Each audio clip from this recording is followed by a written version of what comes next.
This program is set aside for you to ask your questions, give your comments on any topic whatsoever. And as my role as host of this program, I will endeavor to answer your question to the best of my ability from the resources we have in the Catholic Church, our tradition, our scripture, the fathers, doctors, saints, theologians, and just about anything I can find to help you walk away satisfied that your question has been answered. I set aside this time each week on Tuesday and Wednesday at 8 p.m. to 10 p.m. And sometimes we go over, and sometimes I'm not even here. But fortunately, through the grace of God, I think there's only been 1 or 2 times where I haven't actually made it. So, we have a lot to do tonight, and I want to get right to it. And I promised those who asked questions yesterday that didn't get their questions answered that I would start today on the questions that were on the board and didn't get answered. So let me start with those. And my good buddy Lawrence here is saying, don't forget to plug some items for sale. Yeah, we need a Christmas sale, don't we, Lawrence? All right, let's say, how much can we say? 20% off for everything on the website. How's that? That's a giving of good cheer, isn't it? So yeah, let's do that, Lawrence, if you have time to do it. And I certainly have time to do the rest. All right, so let me go to our questions from last night that I didn't have a chance to get to. Zachary says, there are prominent Protestants who say that Genesis only explains the functions God assigned to matter. It does not address the creation of the matter itself. How would you respond to this? That's an interesting question. The first thing I would say is, you mean God just did a half of a job? He's not going to tell us how he created it. Well, how do you create something that comes out of ex nihilo? I mean, think about it. God speaks and it comes into being. What more do you need? Okay, so God thought of all the plants in the world that he wanted to make and said, let the plants rise, and the plants rose, and that was all there was to it. Okay, so there's going to be stress on the function, because once they're here, you're going to need to know what they're here for. And then God goes and explains it. All right. We really only need the first sentence of Genesis 1, verse 1, where it says, in the beginning, God created the heavens and the earth. That means that everything's going to come into being by the fact that God called it into being ex nihilo. And that's what the Hebrew word bara means when it says created. That's the normal meaning of that word. So not much you need more than that, except to explain how it's all going to function together. Okay, like the sun and the stars are going to be used for seasons and for heat and for light on the 4th day, and that's their function. Okay, so it only makes sense that if they're called into ex nihilo, the next thing we need to know is their function. So there you go. Let me skip down here. All right, this is from MK Vine. Dr. Sungenis, it's 1921, and Albert Einstein has just received the Nobel Prize.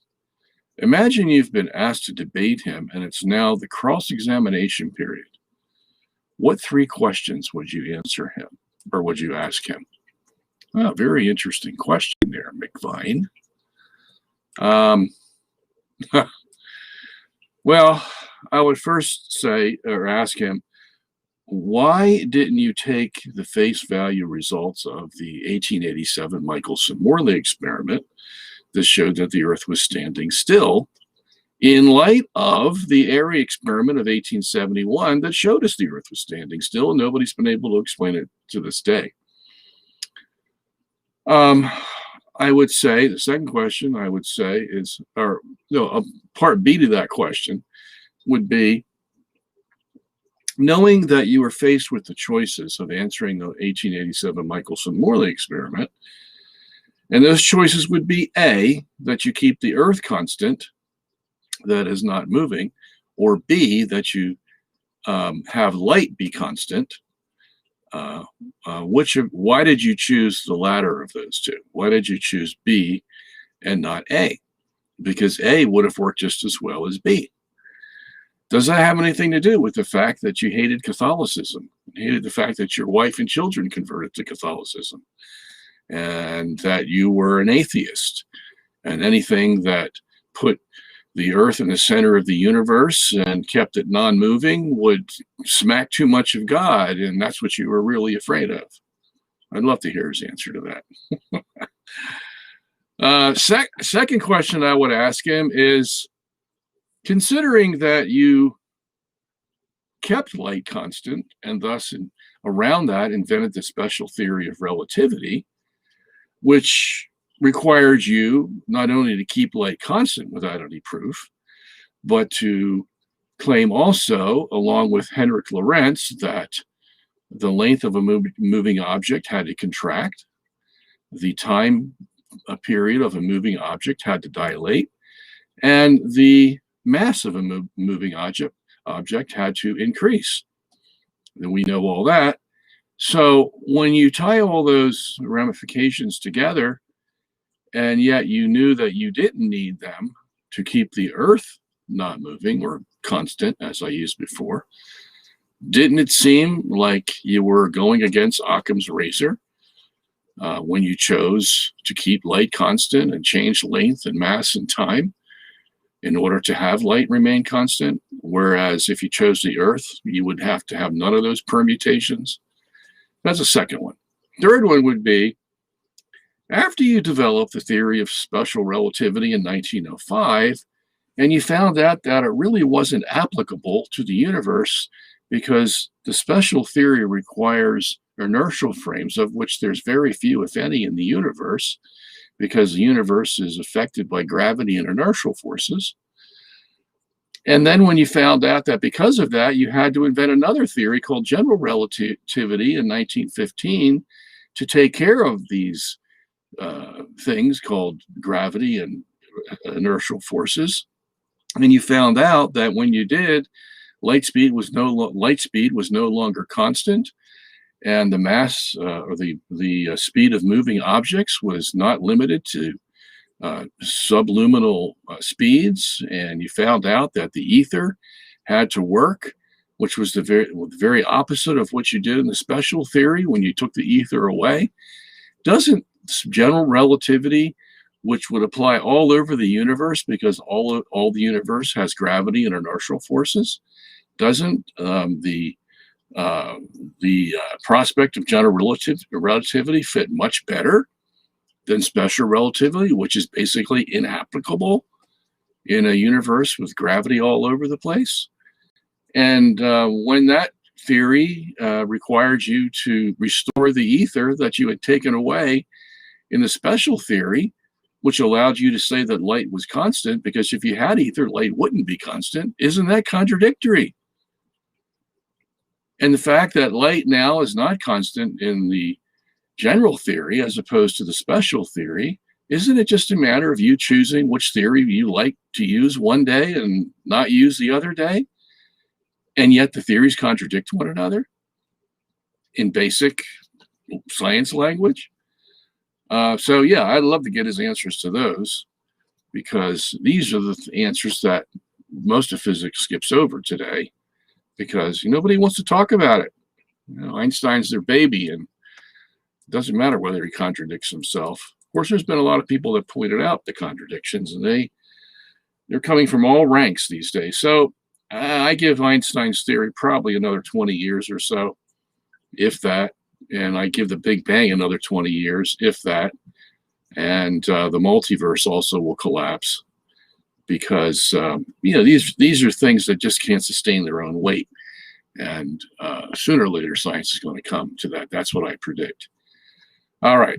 Next question by JB. Dr. Sungenis, what is the defense when it comes to the claim that the Catholic Church started the Islamic faith? How would this even be a benefit for the church? Well,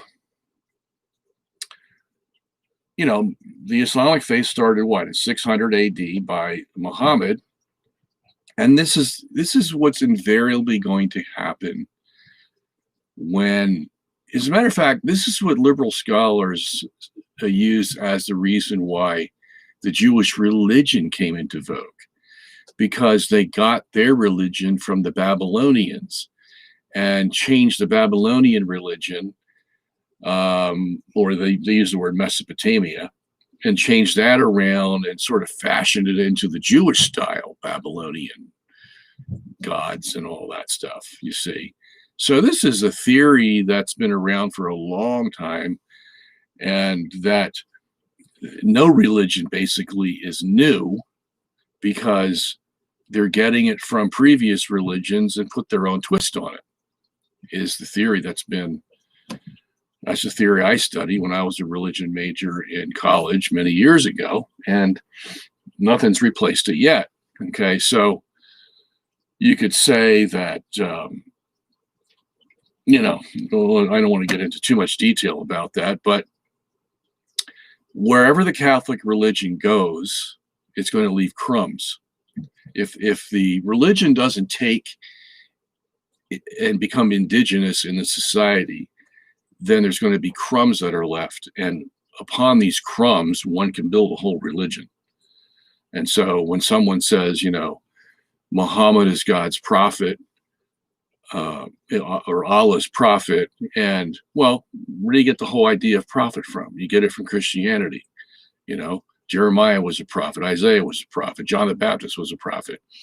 And so you get these kernels, these crumbs that sort of fall, and somebody from another land who's not dedicated to Catholicism is going to pick these up and make a religion out of them. Okay.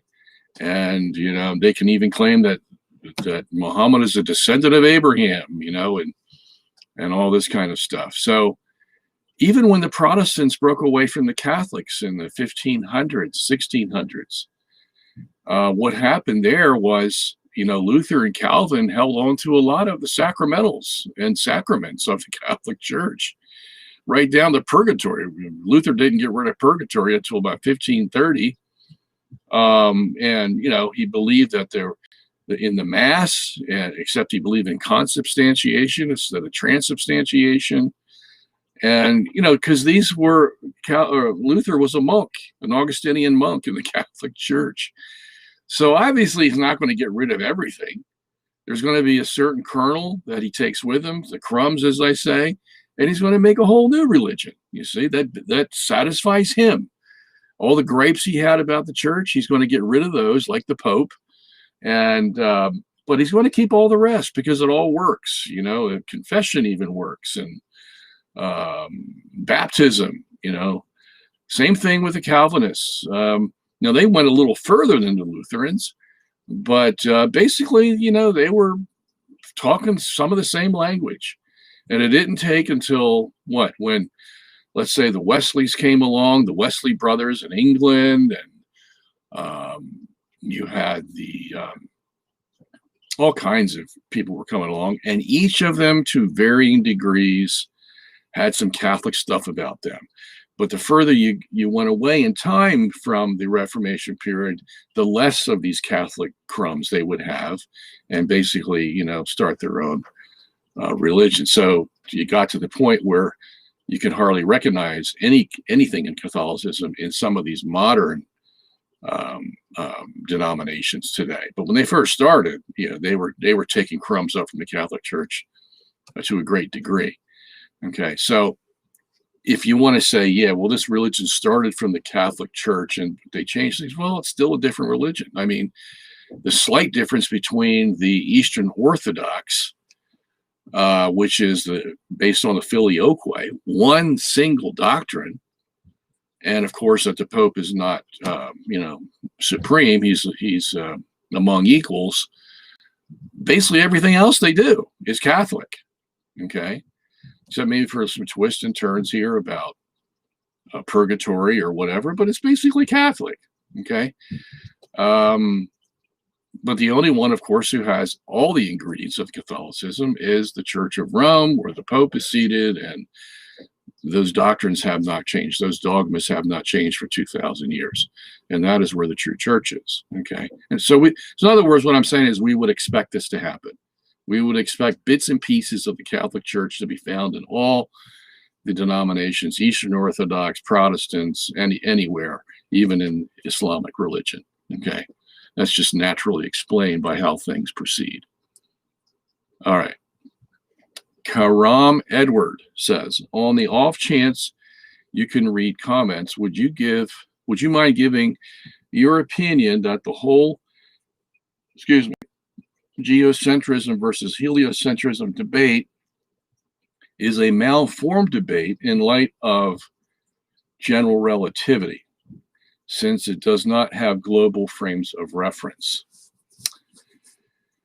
Well, I don't know if I would say it doesn't have global frames of reference. I understand when people say that general relativity is a local phenomenon because the gravity of each planet is only going to go so far.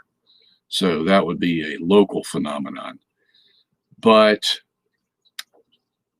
what Einstein did in that case is he tried to connect it all by saying that there were gravitational potentials between the local frames, which of course makes sense because, if the sun's going to affect the Earth and, Alpha Centauri is going to affect its planets and, the Milky Way galaxy sticks together because of the gravity of the stars.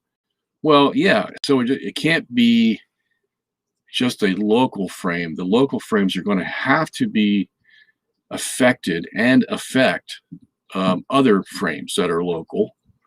And so you have a grand global phenomenon, basically. Okay. Einstein really couldn't get away from that. And especially when you look at the geocentric side of general relativity. Okay. Now, this first means that we have to say that general relativity supports a system in which the stars are fixed and the Earth rotates underneath of them, or a system in which the stars revolve around the Earth every day. Okay. You see, this is the great thing about geocentrism is general relativity supports geocentrism. Because all we have to do is get the covariance and coequivalence of the math that allows a heliocentric system and invert it and make basically a geocentric system. And that's already been done by several mathematicians. What's her name?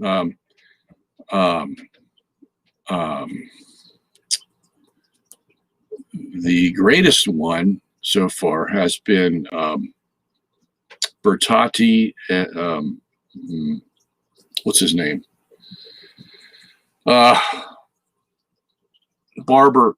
Julian Barber, who was in The Principle. Julian Barber, and I forget his first name, but his Italian physicist Bertotti already worked out a system in which they could change the heliocentric math to a geocentric math using general relativity. Okay. Which means that in the geocentric system, you'd have a star field rotating around a fixed Earth. Okay. And people would say, well, yeah, but those stars go too fast. They have to go faster than the speed of light. Yeah, that's because general relativity allows the mass to go in superluminal speeds and allows light to do the same thing. You see, this is what you don't hear in the physics classes today, but that is the case, okay, of general relativity. The problem with general relativity is it can't tell us which one is right. It can give us the math for both the geocentric and heliocentric systems, but it can't tell us which one's the reality. And that's the nature of relativity, okay? But at least relativity gets us to first base for the geocentric system. Then it's just a matter of using other methods, other empirical methods, to determine which one of them is right, the geocentric or the heliocentric. And that's what the Michelson-Morley experiment was all about. In 1887, in the area experiment in 1871, what did they tell us? They told us that of the two, the geocentric one is the right one.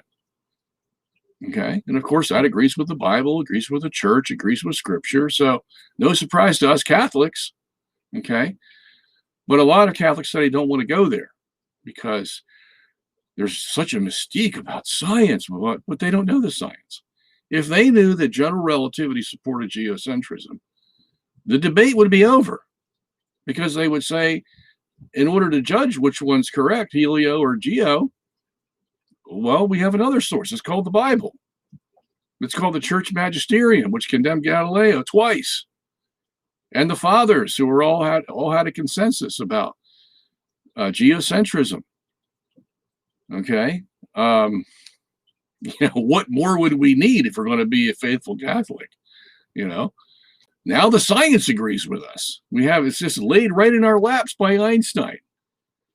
And that was because he failed with special relativity. He invented special relativity to try to keep the Earth moving. And then he found out it just wouldn't work. And then he had to come up with general relativity, which then opened up the whole can of worms. And wow, we were right back to square one. So, yeah, I hope I answered your question. But I would say the geo versus helio debate is only malformed in the sense that nobody recognizes that general relativity supports geocentrism. Once we get past that hurdle, and it's hard to find a physicist who agrees with that, or no, they agree with it. It's hard to find a physicist today who will promote that idea. That's what I mean. He already knows it's true, or else he couldn't be a believer in general relativity. But getting them to admit that the implications of that are that the Earth may be in the center of the universe and not moving, yeah, try to find one that's going to admit that. They're few and far between. I can tell you that after dealing with this for 17 years. All right. Well, let's see what else we got. A lot of amens, a lot of hi, how you doings. Would Dr. Sungenis be interested in coming on a respectful atheist podcast? Well, I'm open to anybody who's, got the credentials to argue these points, is respectful himself, and has an education, but I'm not going to get any Tom, Dick, and Harry that just wants to debate. Okay. I wouldn't waste my time. So yeah, I'd be open with some qualifications. So, all right, let me keep going here.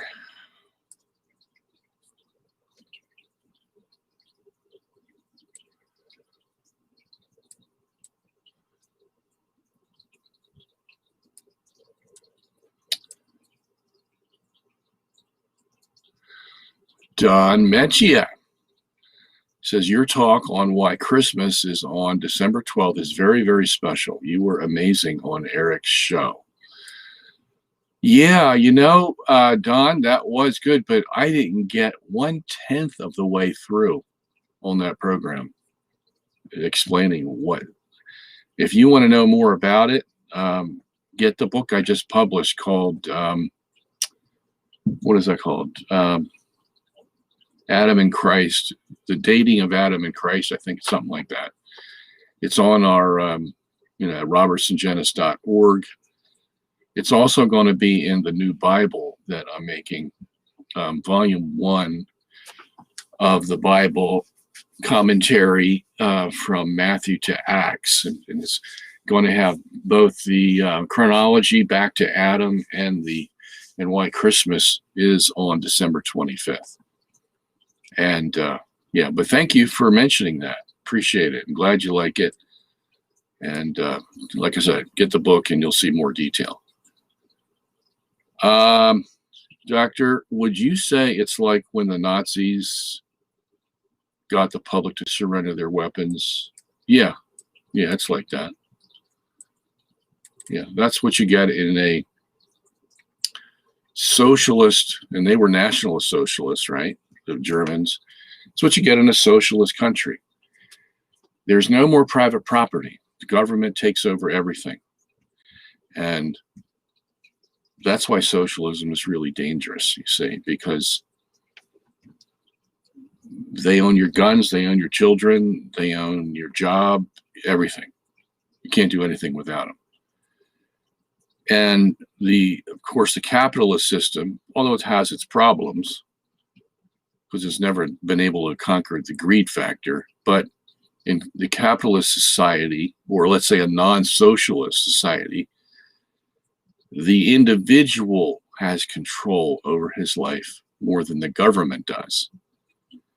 You know, he can drive a car, he can own a gun, he can vote for anybody he wants, he can decide to cross state lines, go for a vacation.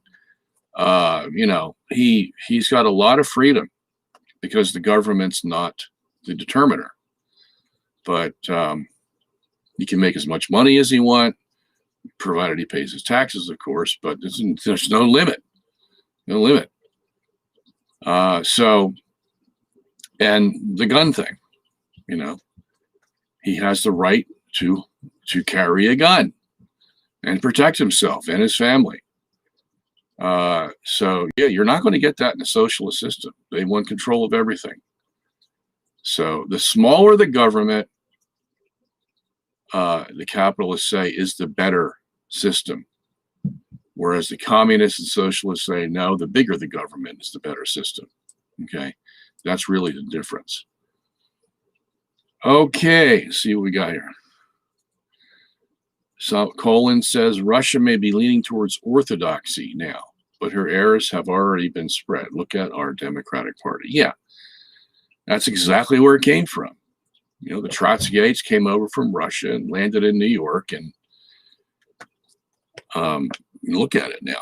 I mean, it's just, they made it a policy to get into our seminaries, our universities, and that's where it all started.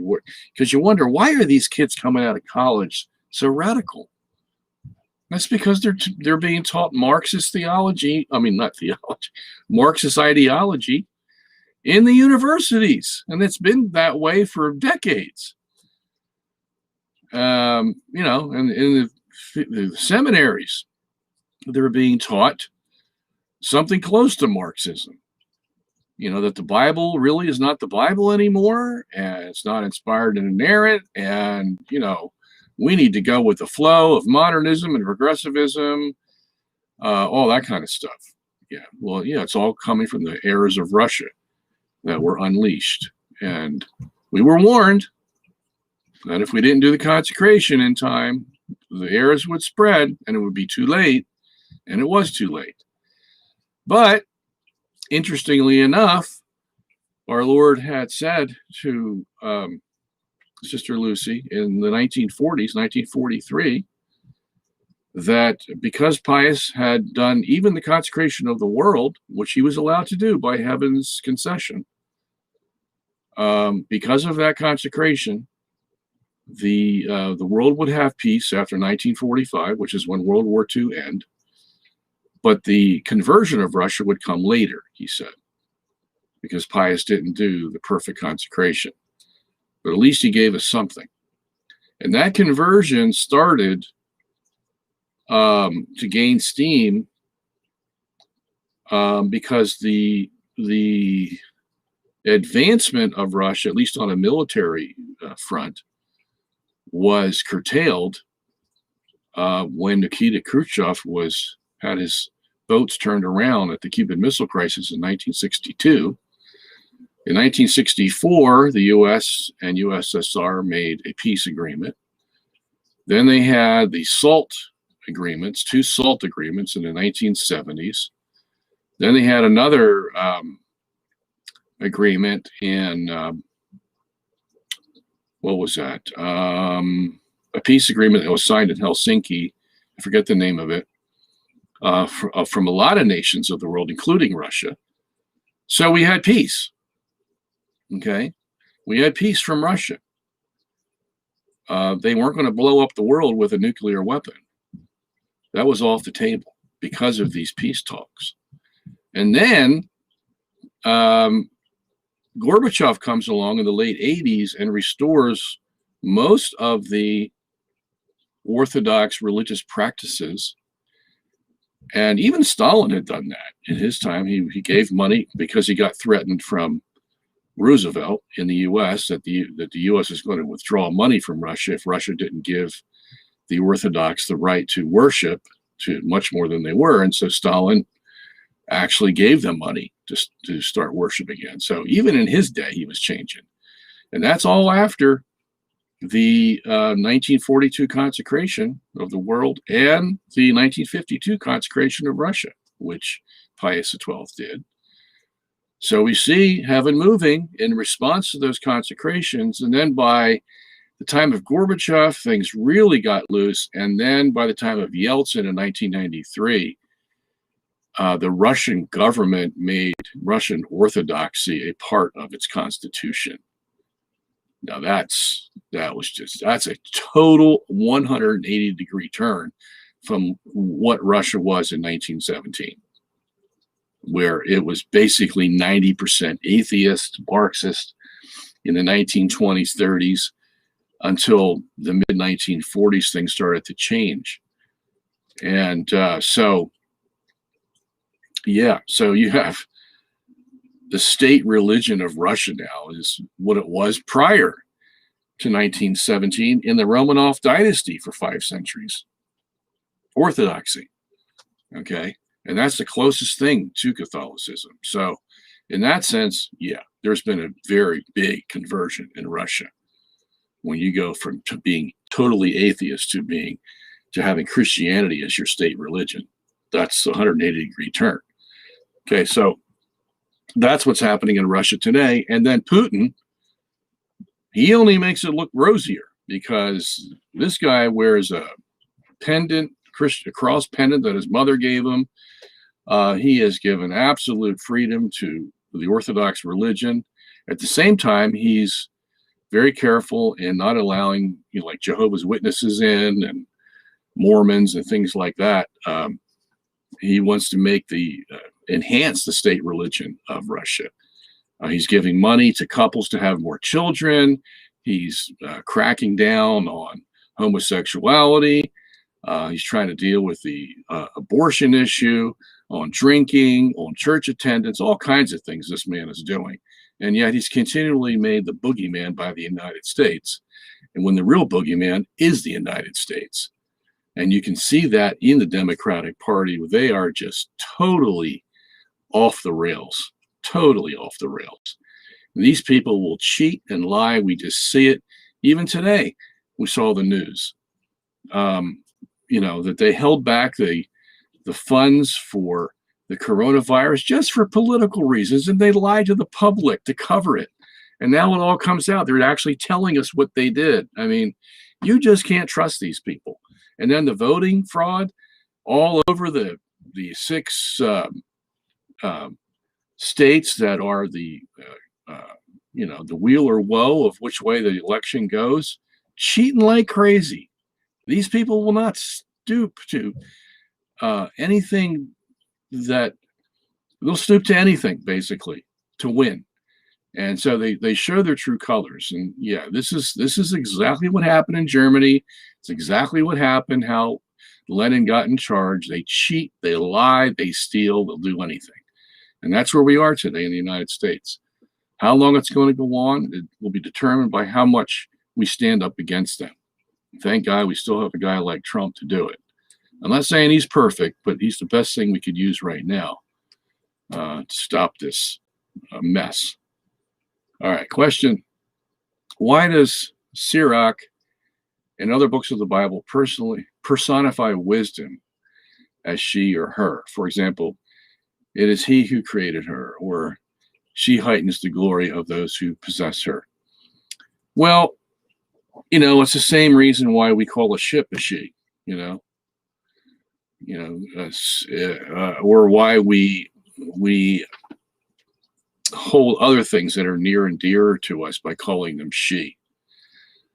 because it introduces a certain, because she is, the connotation is motherly, and mothers always look to protect, not that fathers don't, but mothers just have this certain sense about them where, there's pictures that have been painted where a mother whose children are being, made to suffer by a ruler, she'll go right up to that ruler and she'll just, pour her heart out with indignance, and want that ruler to save her children. Okay, mothers have courage like that for their children. So it's an interesting little thing that comes from being a female. It's just so when we do that, when we feminize a certain symbol or vessel or whatever, it's because we consider it precious. Same thing with wisdom here. I mean, that's the connotation. The wisdom is precious, and it's so precious that we want to be so intimate with it, because the first thing the Lord wants us to get is wisdom. And so they call it a she to show that intimacy. Okay, this is what poetry basically does for us. It takes a truth and it enhances that truth by putting it in language that is melodic, that rhymes, that has a certain cadence to it, like Shakespeare or whoever. And it forces us to pay attention more to the truth that is being displayed there, rather than just putting it in plain prose. And the same is true when we call, wisdom she, or other things of value with a feminine gender. That's what's going on there. Okay, so it has nothing to do with the fact that wisdom has any femininity about it. Okay.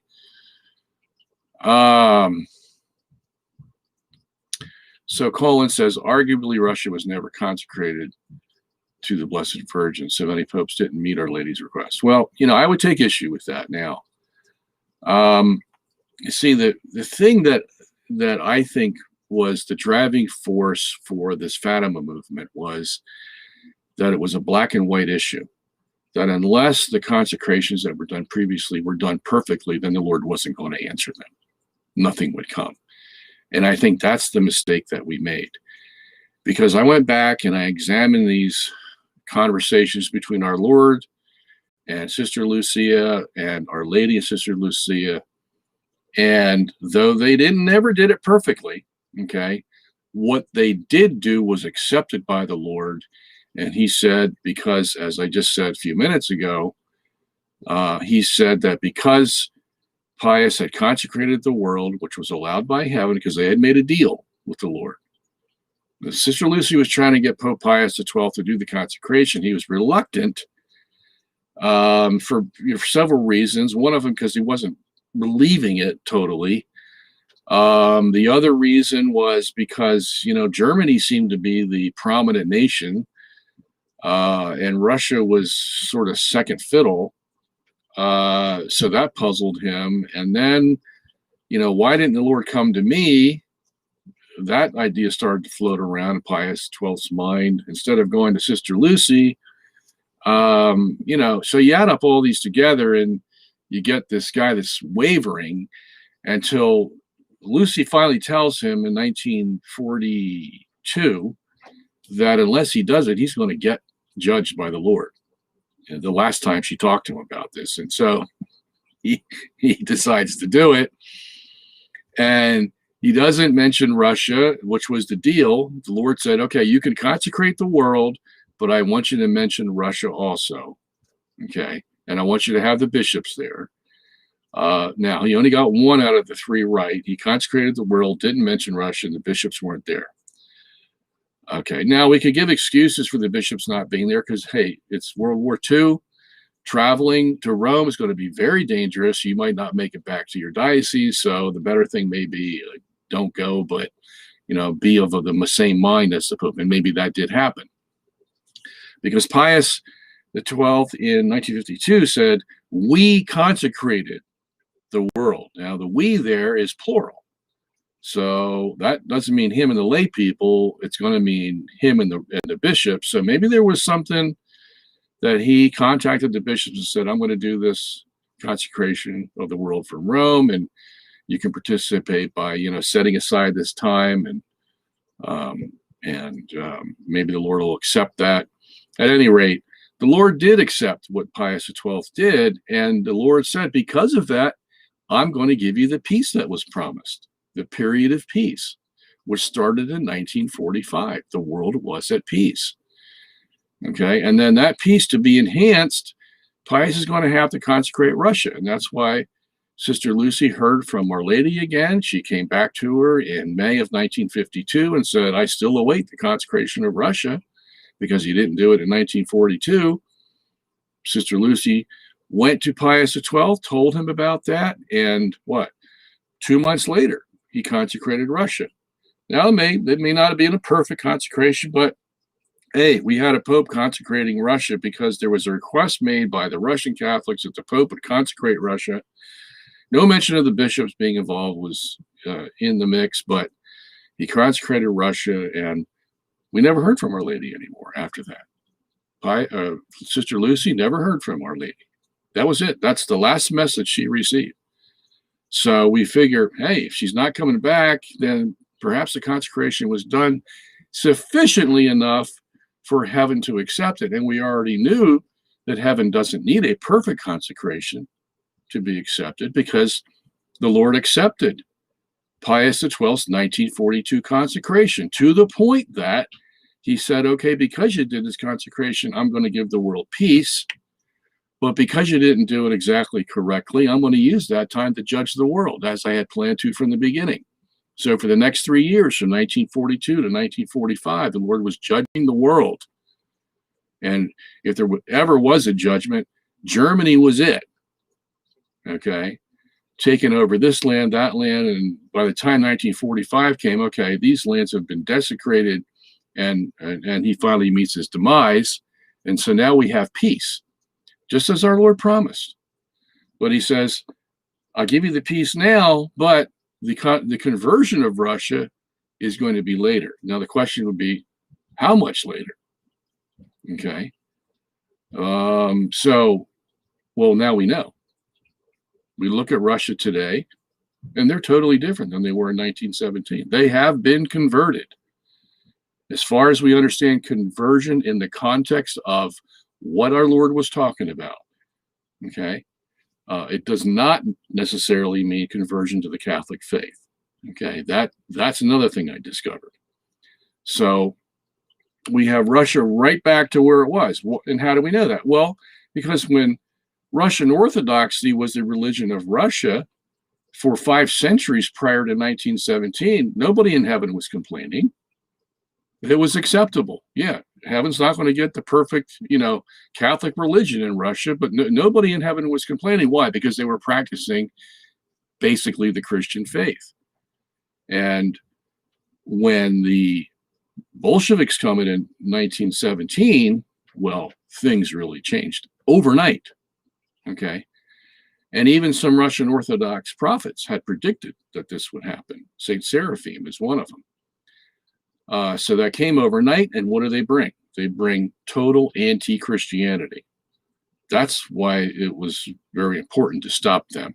Because if they weren't stopped, then this anti-Christianity, this atheism would spread all over the world and turn the world into a total mess, especially after Lenin.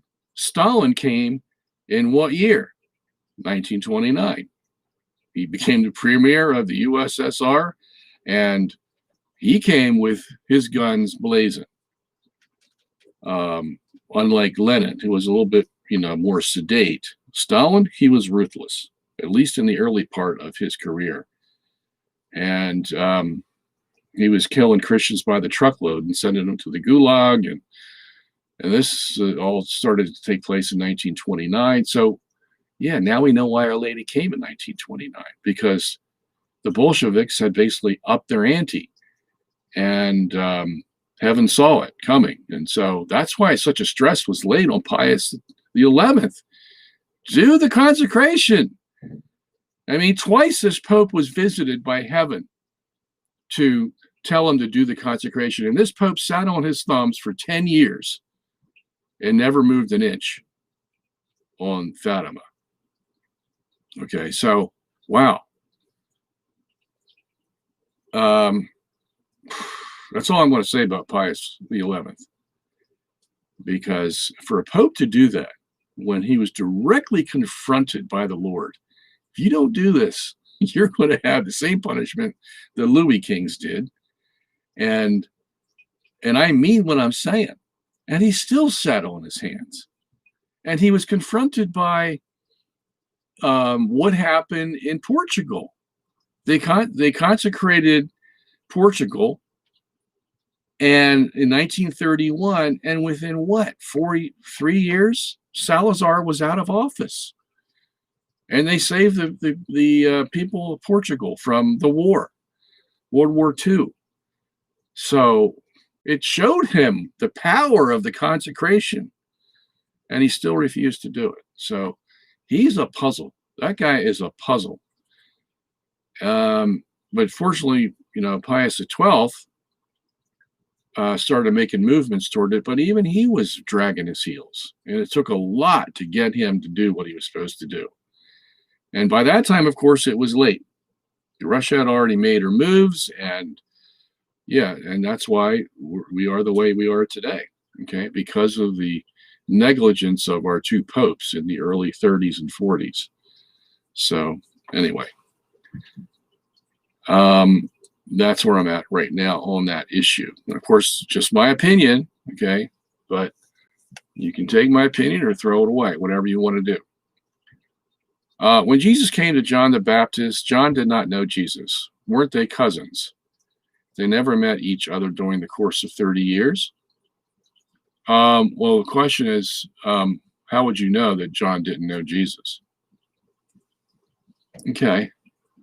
What John, you may be getting this from the fact that John was put in prison and John sends messengers to Jesus saying, are you the one that is the Messiah, or should we be looking for someone else?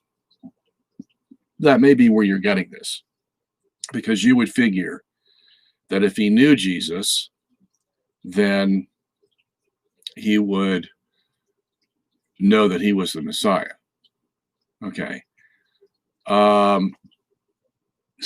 that, I think that's taking it too far, because it says John knew Jesus.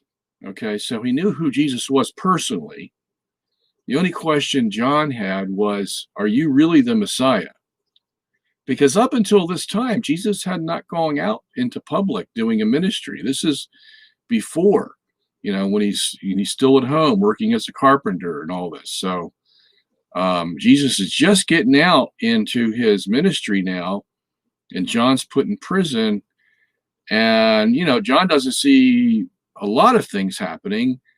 But so the answer Jesus gives him is, well, John, there are a lot of things happening.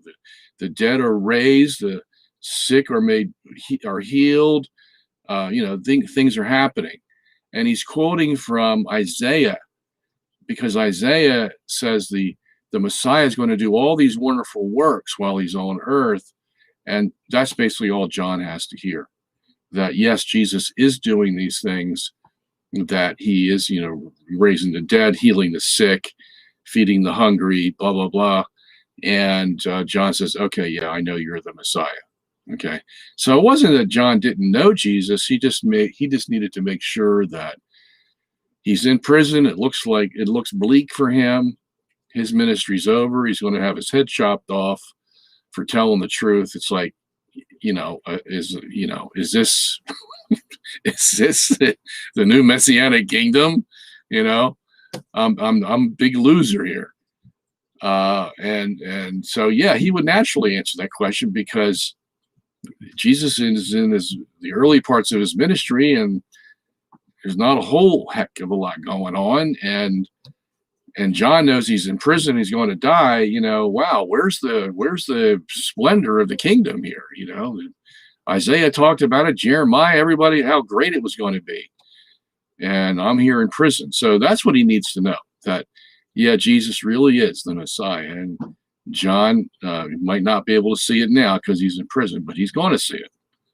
He's going to see it, just because he's going to die and go to heaven. He's going to be watching it all from a front row seat. All right.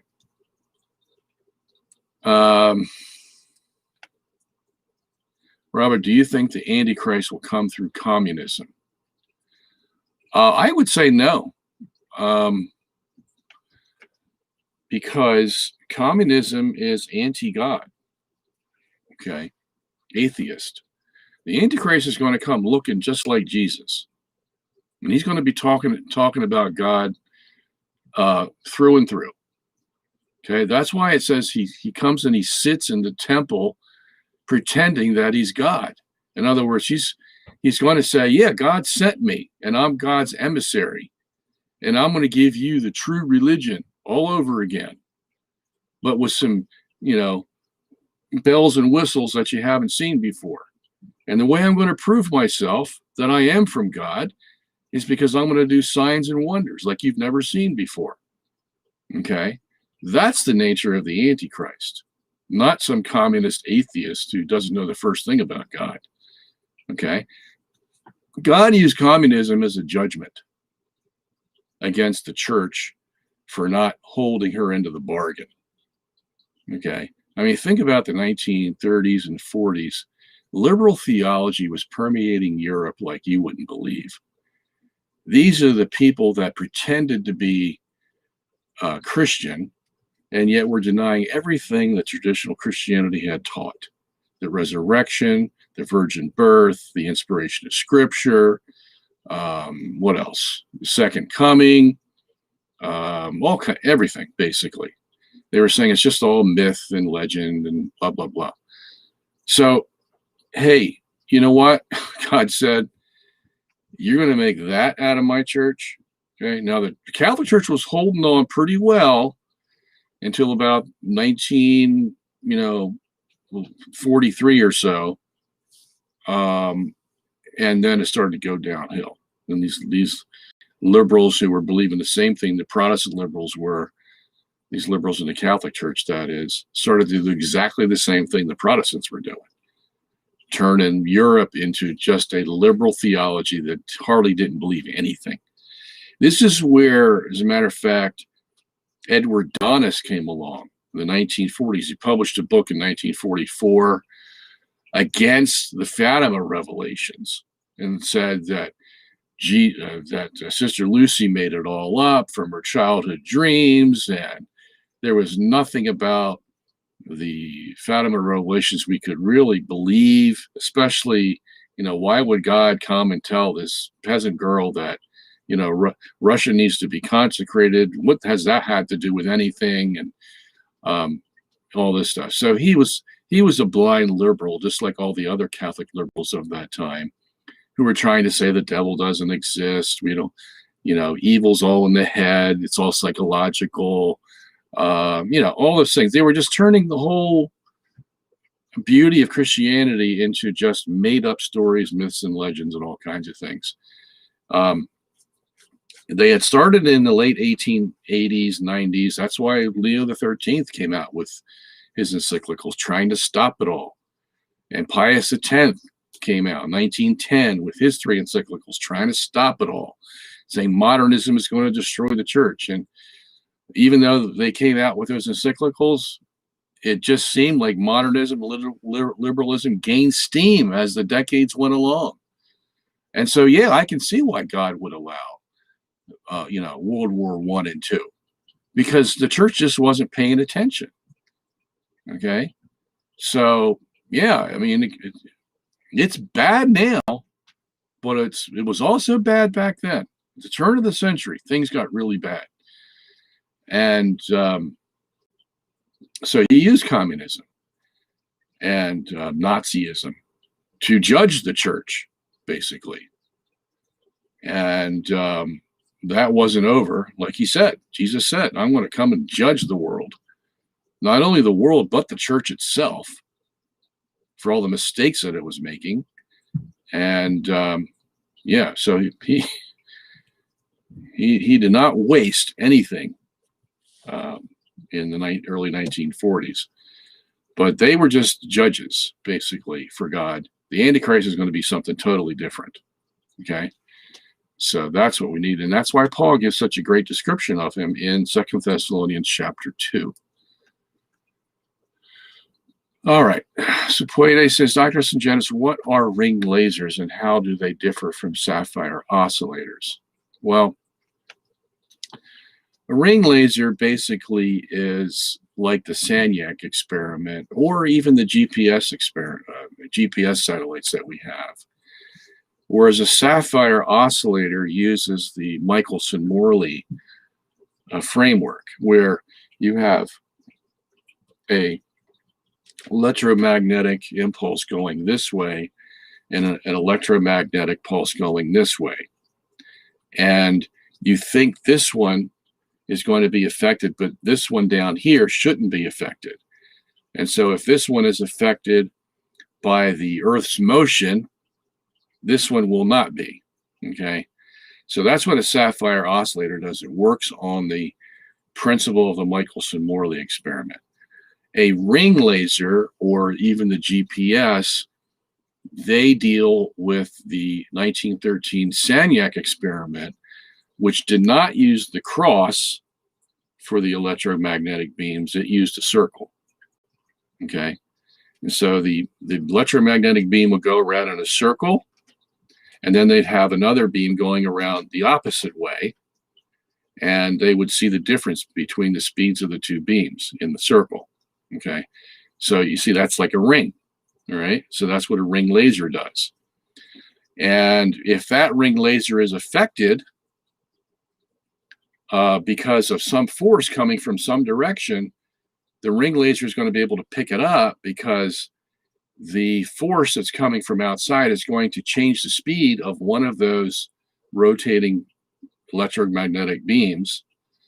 Okay, and they can tell what force is the direction of the force, because that direction is going to determine how that ring laser is affected.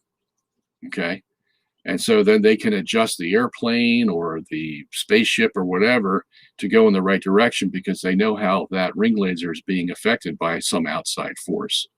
Okay, so that's the difference. It's just basically two ways of making electromagnetic beams or a light beam move so they can measure it. All right. Okay.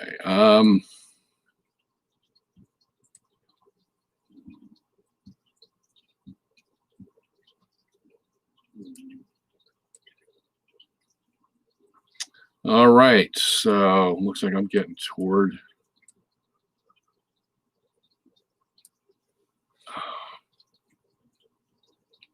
Is it possible that there's no COVID-19 virus?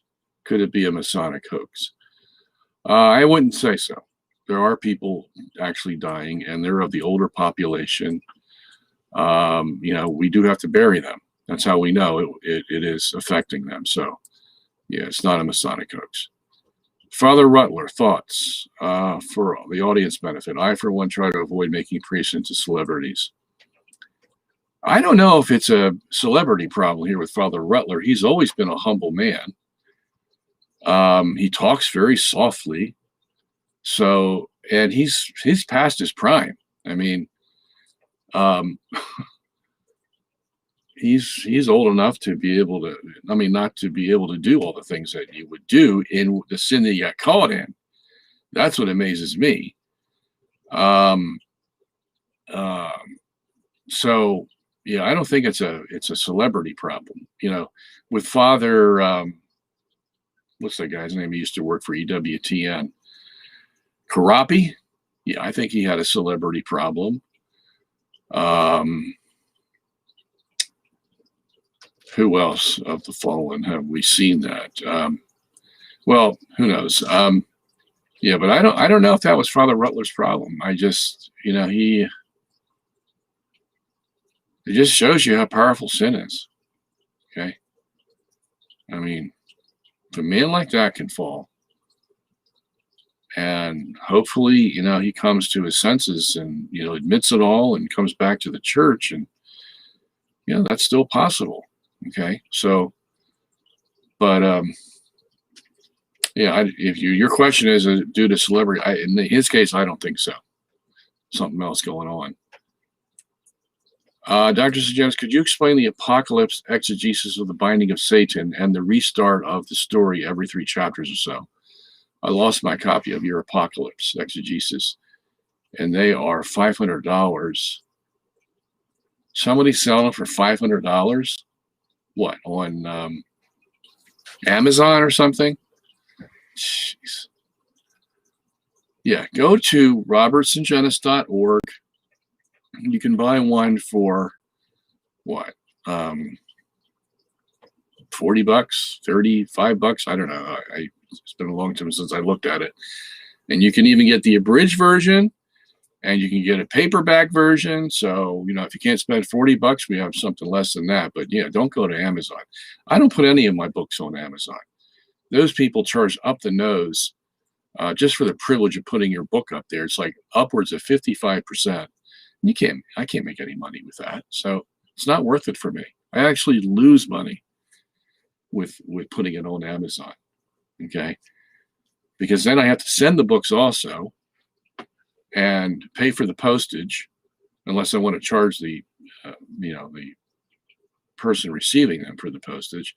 I have a beautiful setup right now where my printer sends the books out, and I pay, I ask the receiver to pay for the postage. He pays it and it goes right out to him. So I don't have to worry about Amazon.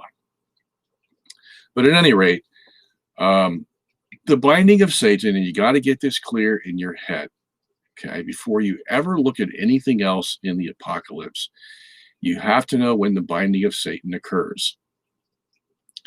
And the Catholic Church has historically taken the amillennial position that was taught by St. Augustine, St. Ambrose, Chrysostom, and more or less laid out at the Council of Ephesus when it said the binding of Satan occurred at the cross.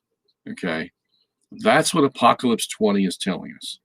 The first chapter that you want to read in the Apocalypse is chapter 20, which seems odd. It's like, you're going to the back of the book of the novel to find out the butler did it. But this is where you have to start, okay? And if you go off the rails with chapter 20, you're never going to be able to interpret the rest of the apocalypse, okay? Because everything hinges on that chapter. And so it talks about the angel coming down from heaven and taking Satan and binding him for 1,000 years. So what's the 1,000 years? Well, that 1,000 years is a symbolic number. Whenever we see the Bible using 10, 100, 1,000, numbers with zeros on them, okay, the likelihood is it's a symbolic number, talking about a symbolic period of time or a symbolic group, like the 100 sheep, or something like that. It's talking about, especially in the book of the Apocalypse, where you have symbolic numbers all over the place, okay, especially the number 7. At any rate, so this 1,000 years is a symbolic period of time. And when does it start? It starts at the cross of Christ. Okay, that's when Satan was bound. That's when Jesus said in John 12:31, now is the judgment of this world. Now the prince of this world shall be cast out. There you go. John 12:31, just before Jesus is going to the cross. Then he reiterates the same thing in John 16:11. He says the same words, basically. Now the prince of this world will be judged. Okay, so yeah, that's pretty clear. And then we have in Matthew 12, where Jesus says, in order to go into the strong man's house and destroy it, you have to bind the strong man first. Okay, so here's another indication. You got to bind Satan first before you go in and plunder his house. And that's what happened at Pentecost. The church began to plunder the house of Satan. That's why we could have 3,000 people baptized and saved in one day. Where did that come from? Well, the Holy Spirit came down, and how could he do so? Because Satan was bound. In Luke 10:18, Jesus says, I saw Satan as lightning falling from heaven. When the disciples came back and they said, Jesus, we have the power to cast out demons. And what was Jesus's answer? That's because I saw Satan as lightning falling from heaven. And he's forecasting the future, that's going to happen when Jesus goes to the cross and rises again. Satan is going to be bound so that you can go out there and preach the gospel and see people saved. We have Hebrews 2:14, where it says that Jesus came that he might destroy the works of the devil. You see, yeah, it's a subjunctive case there, which means he's talking about the fact that because of the destruction of Satan, the plan of God can go out to the world and save the world. What else do we have? Colossians 2, verse 14 and 15. Actually, 13, 14, and 15, where it says that the power of Christ set aside the power of Satan and set aside the law. And so, and gave us a new covenant, all that kind of language there. So everything pivots on the cross, everything. When Christ came and died on the cross, Satan's bound, and that's where the 1,000 years starts. So the question is, well, when does the 1,000 years end? Oh, and by the way, you got Apocalypse 12, that, where it talks about Michael the archangel in battle against the devil and his angels, and Michael won, and he cast Satan out of heaven, and then Satan goes down to the earth to chase the woman. Well, that's exactly what Jesus said in Luke 10:18. I saw Satan as lightning falling from heaven. You see, when the disciples came back after they were able to exorcise demons from people. Okay, so that's why Apocalypse 12 starts out with the woman. Okay, and you can say Mary or the church, whatever. And that's basically a symbol of her immaculate conception, not her assumption. That's where everybody, whoa, that means Mary's in heaven. That's assumption. Well, not really. It's a composite image of Mary. And the first thing is her immaculate conception, where she's impregnated by the Holy Spirit. And that's why it says in verses 5 and 6, and she brought forth the man-child who was to rule all nations with a rod of iron. Okay, that's Christ when he was born. And then the devil comes and chases him and tries to kill him. And that happened with Herod and all the other people that tried to kill Jesus when he was a baby, all that. So it all fits into the apocalypse, okay? So in essence, we could say that the 1,000 years starts when Michael is defeating the dragon. And that's what happened at the cross. We defeated the dragon, okay?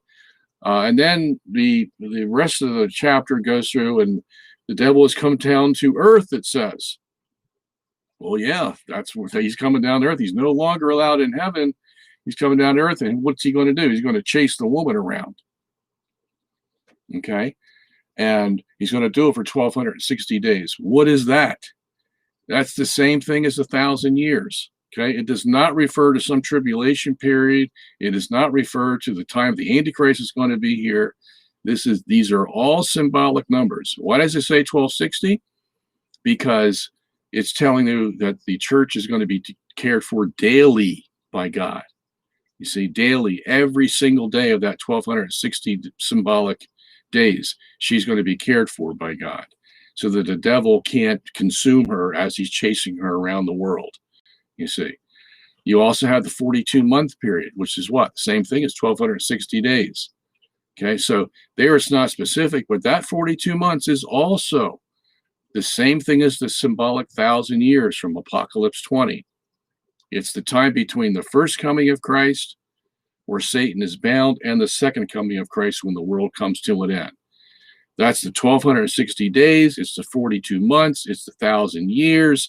Because they're all symbolic numbers, okay? So that's how you would interpret all that. And the reason we can do this is what? Because of Apocalypse 20.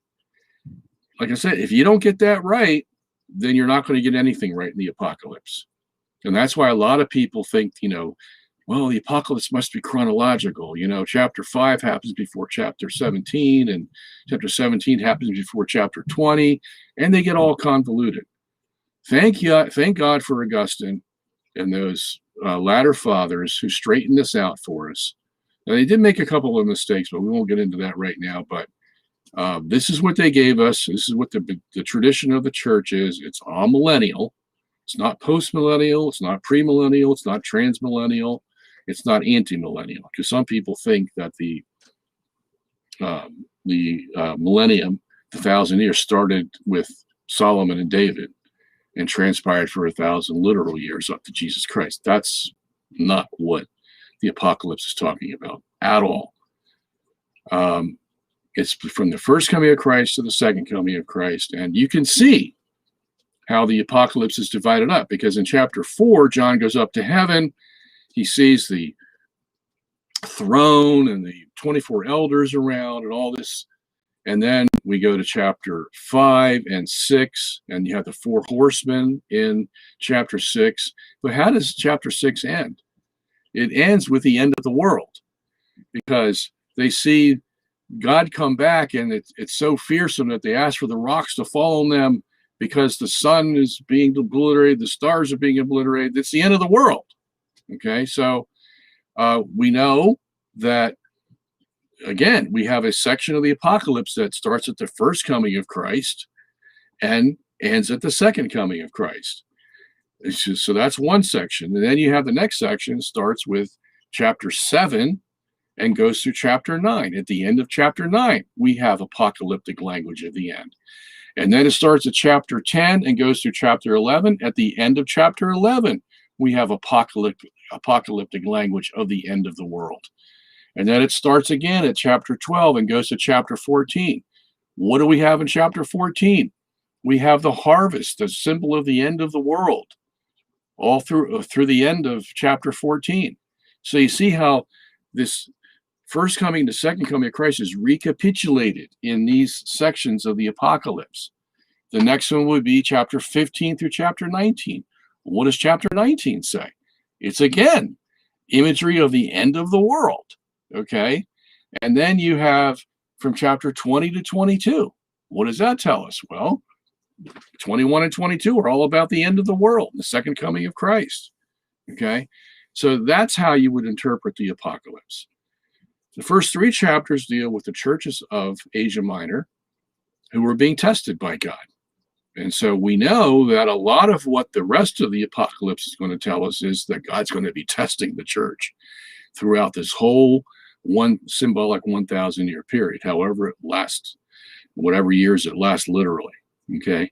So, 5 of the churches aren't doing so well. There's only 2 churches that are doing well. So it sort of forecasts for us what we can expect in that symbolic 1,000-year period. So, that about does it. Okay. But I would suggest you get another copy of the book, which is for sale. All right.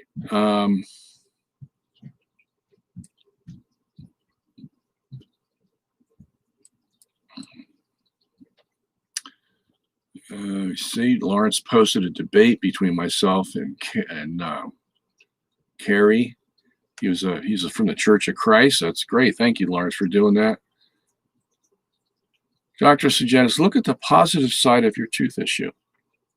You look like you lost a few pounds from not working your choppers in the kitchen. Thanks, Willie. I needed that. Yeah, man. Losing this weight. It crept up there for the last couple of decades, and a pound or 2 every year. And man, oh man, it just takes a lot of willpower to get it off. And by the way, my tooth, I went to the dentist this morning at 8 o'clock, and it's the first time I've ever had a tooth pulled. And man, he had to shoot me up with some Novocaine, because when he started pulling, he did not get all the muscle and gums that he should have got. So he had to give me another round of Novocaine, and it finally worked. and he's pulling my teeth, man. And they use the pliers, and it's back and forth, side to side, until that thing just pops out of there. And the root, I've never seen my own tooth, so it was kind of amazing. I mean, there's the crown part, and then there's the root, and the root's like twice as long as the height of the tooth. So, man, it's got two coming down there, my molar, and one of them's curved, like it's trying to hook in there, so you can't loosen it. Yeah, so that was an experience, and I've been in pain all day, and I still feel it. But you know what happened? I was curious, is I've had a nerve problem in my left leg around my hip, and I haven't been able to walk right. I've been hobbling around like for the last 6 months, and this tooth has been bothering me for the last 6 months. And once they took the tooth out, my nervous condition in my hip went away so that I can walk again. You know how they say the nerves crisscross? You know, they go like this in your body. Maybe that's what happened to me. But yeah, so I had two positive things today there, Willie. But yeah, I'm going to have to stay out of the kitchen. I think you're right. I'm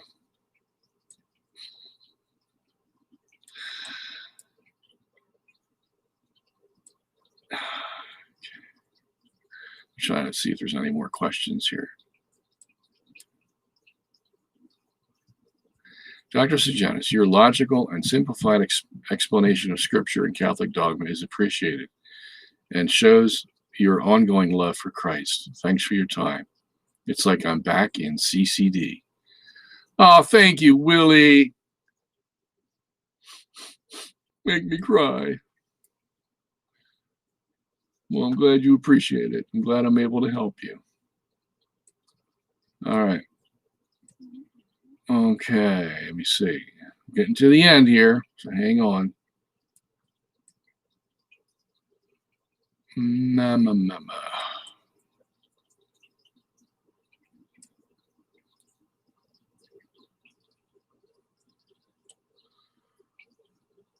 All right. Hang on there, folks. We get people from all over the world. China, Malaysia, Australia, New Zealand. Man, oh man.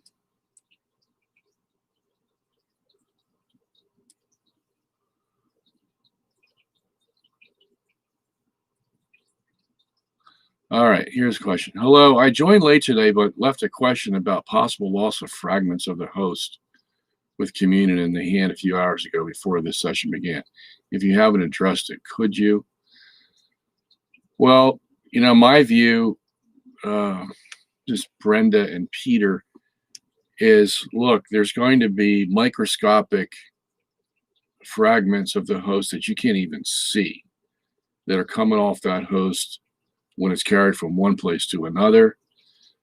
You know, that's why the priest, you know, puts the wine in and shakes the chalice, you know, to get all those little fragments that he can't see. He does it whether he sees the fragments or not, because he assumes that, you know, something may have fallen off that I can't see.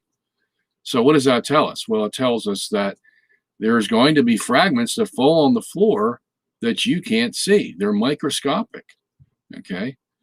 Especially with the way the wafer is made. It's easy to, you know, scrape little things off of it. And you can tell just by the way it dissolves in your mouth that, you know, the structure is not very solid. And if that's the case, yeah, you're going to get, it's not like a diamond, of course, okay? It's more like a graphite pencil, which is also carbon. And the reason you can write with it is because the carbon atoms just fall off that graphite easily. You just have to touch a piece of paper and the graphite will fall off of it, okay? So that's more like what the host is structured as.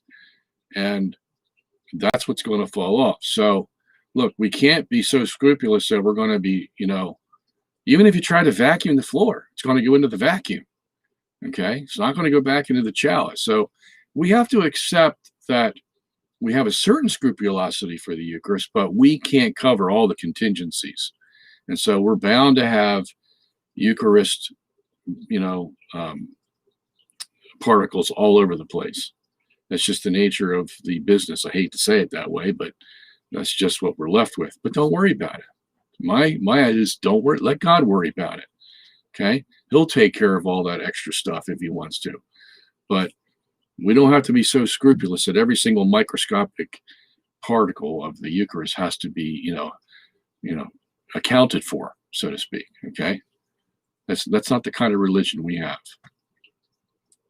All right.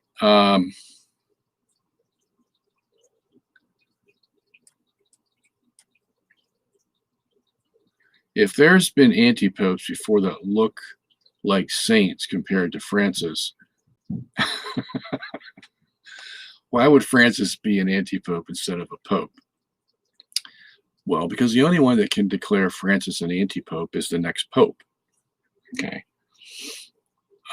There's no one who can judge the pope. That's clear.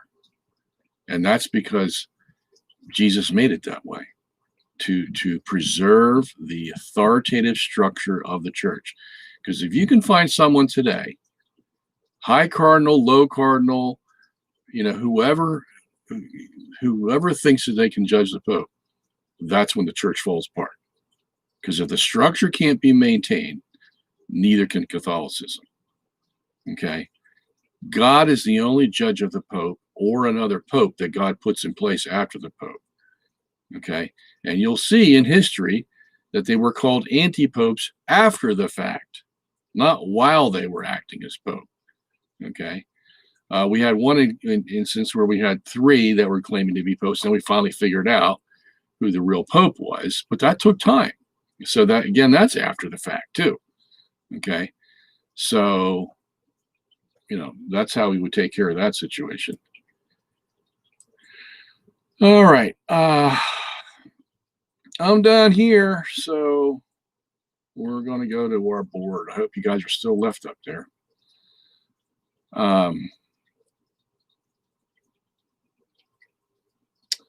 Well, it's not that I don't buy into substance and accidents. I just don't think that's the perfect solution to the problem, especially since it came from a pagan, Aristotle. You see, when Aristotle made accidents and substance as the philosophical basis for, there's 2 things that bother me about that. One is Aristotle never talked about the substance of a thing being able to be taken out of the thing and replaced by another substance. That didn't even cross Aristotle's mind. Okay, but that's what they're claiming for the Eucharist. Okay, so Thomas added that and got it from a philosophical structure that can't be proven. That's the problem. It's just a mental concept of, you got the substance and you got the form, or what it appears to be. And the other thing that bothers me, what's the other thing? That substance is replacing another substance. That's one thing. And I just had it in my mind. I forget what it was.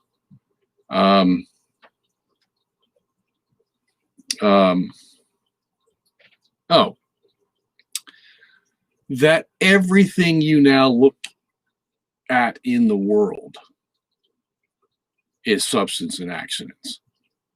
Okay. Whether you can see it or not, I'm looking at this computer screen. Well, there's substance and accidents there. My curtain, substance and my fish over here, substance and accidents. My camera, substance and everything is substance and accidents. It's not just the Eucharist.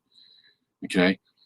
And that's why it's like you either accept Thomas totally with the substance and accidents thing, and then everything in the world is substance and accidents. There's no thing outside of that realm. Okay. That's another problem. And so there are 2 problems I have with it. Now, I know this is what the church has accepted as the best explanation we've had so far, because nobody's been able to come up with another one. Mine is basically, look, it's miraculous and you can't explain it, and we don't need to explain it. We just accept it by faith that Jesus' body is there And in the wine, his blood is there. We accept it. The only time we would have to get in deeper is, when we're fighting against the idea of consubstantiation, where you've got the bread still there and the body of Christ with it. So they're existing at the same time. Okay, that's one area where we have to iron out. And that it only happens during the Eucharistic celebration, and then afterwards it's gone. That's another thing that, Luther said. Whereas the Catholics say, no, even if the Eucharist is not in the Mass, it happens to be taken out. And that's why we can worship the Eucharist, when they put the monstrance up there, because the state of being continues to exist when it was consecrated. It continues to exist after the consecration until after that accident is somehow dissolved or whatever, then Christ is no longer there in body. Okay. So the whole thing is just a little, I don't think we've actually worked it out to the nth degree where we can all sit back and say, oh yeah, I understand it now. It's still a great mystery. And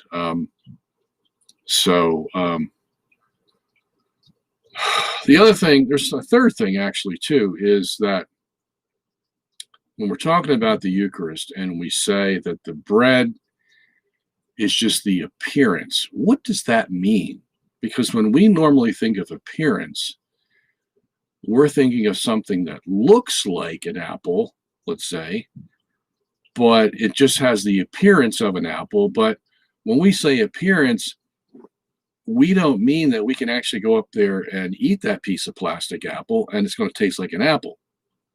You see, we don't mean that. We just mean that if you have a bowl of plastic fruit on your table, it looks like an apple, it has the appearance of an apple, but doesn't act like an apple in the sense that, it tastes good, it tastes sour, sweet, it's got skin on it, we can chew, and all those things that happen normally to an apple.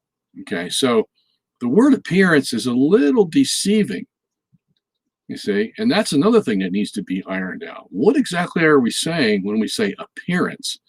Because that doesn't seem to be the proper word. Appearance means something a little less than the fact that we can, another instance is the priest drinks the wine. He could get drunk off of that wine if he drank too much. So the function of the wine is still there. It doesn't just appear like wine. It actually acts like wine. Okay, so that whole thing I think needs to be really studied again and worked out. So, somebody needs to give Thomas some help here, I think, because, like I said, he got himself into a fix by saying the substance can replace a substance. Okay, and we really don't have a great understanding of what appearance really means. Now, this is if you want to go down that road and explain it all. You could just say, look, it's miraculous, it happens, we believe it, and we accept it because that's what Jesus taught us. The apostles don't ask the question, well, what do you mean this is your body? How can that work? It tastes like bread. There's no explanation there, and there may not be an explanation that we can, just like there's no explanation to the Trinity. So we know what we can't say, but we don't know exactly what it means to have, one God in three persons, because they should be all the same. If God can't be divided, but yet God is divided. Okay, so yeah, we have another problem there. We haven't been able to exactly, contemplate in our mind. So, and maybe this is not the place we can do it. Maybe we won't know until we get to heaven and can explain it. So, at any rate, just wanted to get that out because I just happened to stumble on your statement here. All right, so let me go up to the top and start there. So Roe says, hi, Robert, can you exegete John 17:3 where it calls the Father the only true God? Some use this to discredit the dogma that Jesus is God. how are they distorting the true meaning of this verse? All right, so do I have, hold on one second. Let me bring it up here.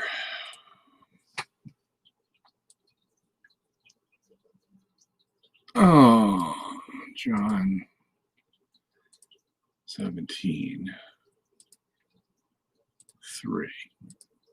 All right, so okay, the verse says, now this is eternal life, that they should know you, the only true God, and the one whom you sent, Jesus Christ.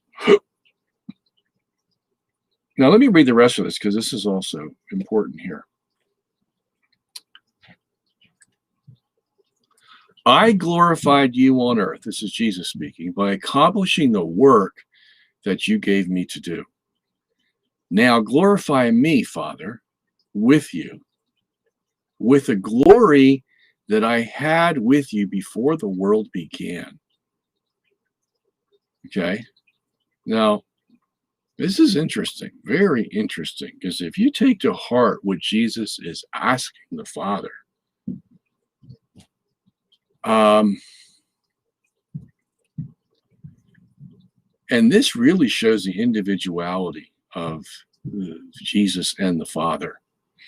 Sometimes you really get good glimpses of this in the Gospels. First of all, what we would say is, you know how close Jesus was with the Father, where he says in the Gospels, I do nothing unless the Father commands me. You know, if you have seen me, you have seen the Father. If, you know, I cannot testify by myself, but my Father in heaven testifies for me. On and on and on he goes, especially in the Gospel of John. He's showing how close the Father and he are. Okay. Now, from what vantage point is he talking? He's talking from his human nature. Okay. He wouldn't have to say these things unless he had a nature other than divine nature. Okay. So that's where it's coming from. The one whom you've sent, Jesus Christ, he's talking about him being a man. And Jesus is always talking about the fact that he is a man throughout the Gospel of John. That's why he calls himself the Son of Man. Okay, very rarely do we get the Son of God. All right, because Jesus is usually talking from his human nature. And so that's why he's talking about God here being the only true God, because God remained as God the Father in total divinity, whereas Jesus became the God-man, that is totally God and totally man, but he stresses the manhood, because as Paul says in Philippians chapter 2, verse 7, that Christ emptied himself of his divinity, in the sense that he basically put it on the shelf to be retrieved at another time. Okay, that's how he emptied himself. Doesn't mean that he wasn't divine still. It just means that the power that went along with that divinity, he put on the shelf. So even when Jesus was doing miracles, he did it by the power of the Holy Spirit, okay, that came into his human nature and allowed him to do miracles, okay, because Jesus had already decided that he was going to put his divine nature on the shelf as he emptied himself so he could be the man that he needed to be to do God's work. So all throughout the Gospels, he's talking like that, as if he's the man. Like when he says, you know, no man knoweth the day or the hour, not the angels, not even the Son of Man. No one knows the day or the hour. Well, why could he say that? Because he's talking from his human nature, you see. His human nature does not know what the day is unless God reveals it to him.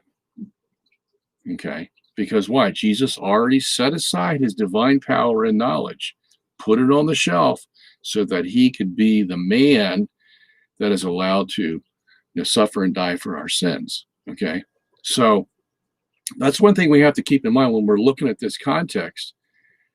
And now Jesus says back to the Father, I did your work. I glorified you on earth by accomplishing the work that you gave me to do as I was a man.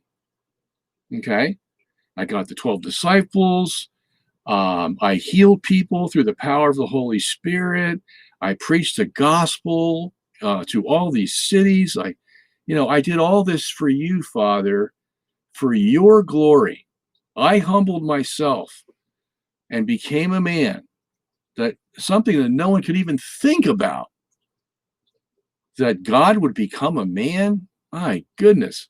So I humbled myself. I did all this for your glory. Now I want something from you. I don't mean to be crass here, okay? It was just God Jesus talking to the Father, so say, hey, yeah, now it's my turn. I don't mean it that way, okay? But he's saying here, now you glorify me, Father. Okay, I glorified you. Now you glorify me, Father, with you. In other words, I want to be like you with the glory that I had with you before the world began. And what was that? Well, that was when Jesus was totally divine, 100%, but there was no man there. Okay? Jesus was no man. He was totally divine with the Father before God decided to create the world. Okay? So basically what Jesus is asking is, now that I'm human, and I can't change that, okay? I mean, I didn't become human to come to die, and then we'll just cast off the human part of me and we'll go back to becoming the divine Jesus. No, Jesus is in heaven. See, this is the amazing thing about the fact that Jesus came to be a man. Is because once he comes as a man, he's always going to be a man for eternity. He's never going to be that pure divine spirit that he had before alone. That he's going to be a divine being and a human being, 100% both at the same time, forever and ever and ever and ever. No end to it. And so Jesus is basically saying, since that's the case, then I still want the glory, the divine glory I had with you, even though I still am a man and will always be a man.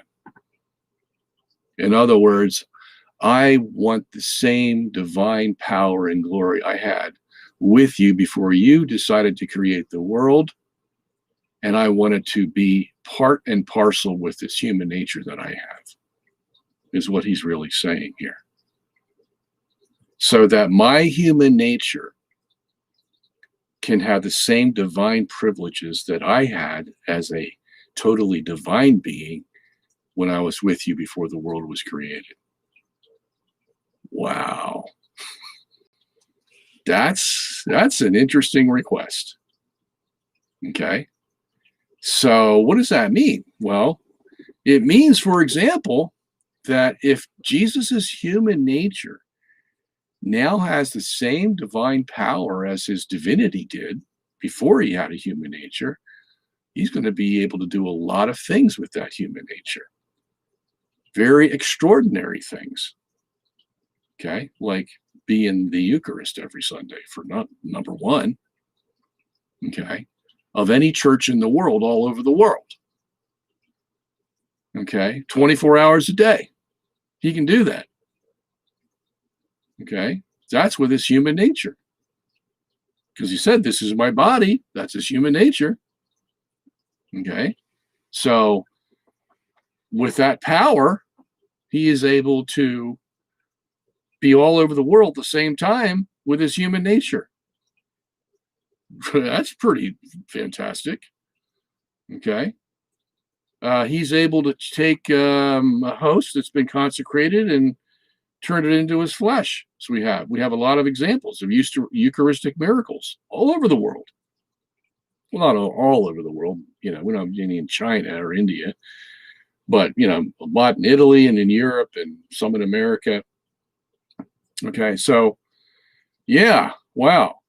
And if that's the case, what else can he do with his human nature? Wow. So it's basically unlimited, that when he ascends to the Father, he's going to have that power in his human nature. And whatever he does with it, wow, it's going to be for our good, of course. But I'm just giving you two examples that I can think off the top of my head.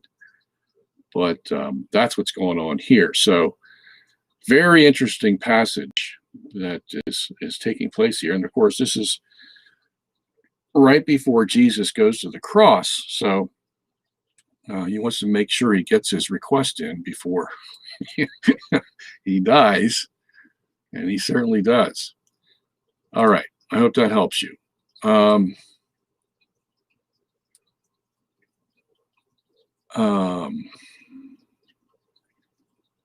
Where's my little cursor here? Okay. Rose says, also, can you explain why Gregory Palamas' theology on a real distinction between God's essence and energies might be incorrect? Gosh, Ro, I haven't studied that in a long time, but basically the idea is you can't cut up God into different things because he's all one. I mean, it's just,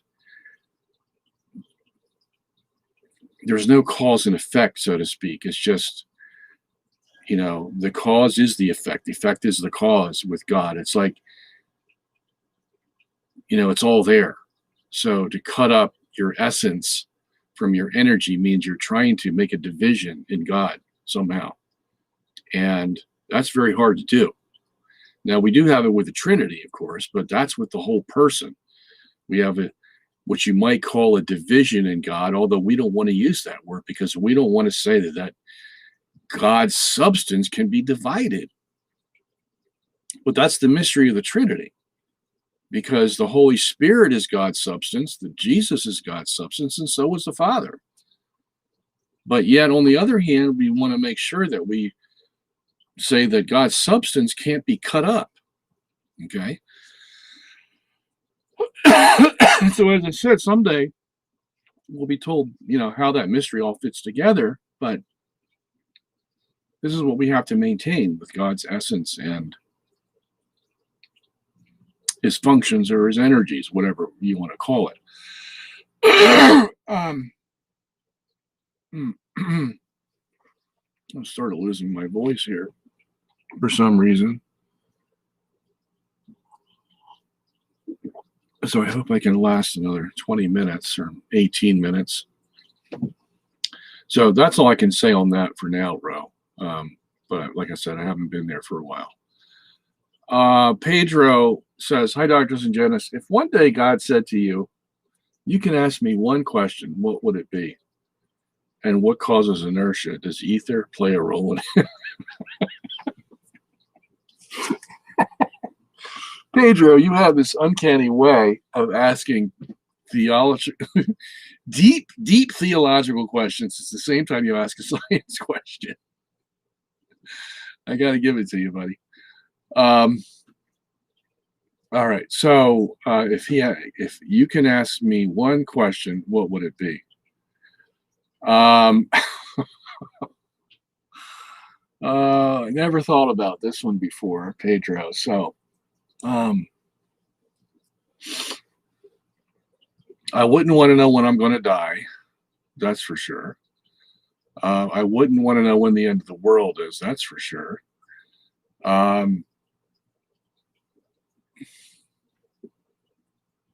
I would ask God, probably, since you had free will to decide whether to create the world or not, and since you are perfect and lived in perfection for all eternity before he created the world, what was it that led you to create the world, knowing all the sin, evil, whatever that you're going to have to put up with for 6,000-7,000 years, and know that probably most of the people you created are going to end up in hell. Why did you bother? This is the question I would ask him. And I don't mean to be crass here. That's just an honest question. What was it that was the tipping point for you to say that it's better to create even if this mess is going to occur? And obviously it has to be because there was going to be some good fruit at the end of it. But good fruit that cost a lot, which cost the loss of a third of the angels, probably 50% or more of humanity, maybe a lot more. The fact that your son would be a God man and never a God, in the pure sense, only God.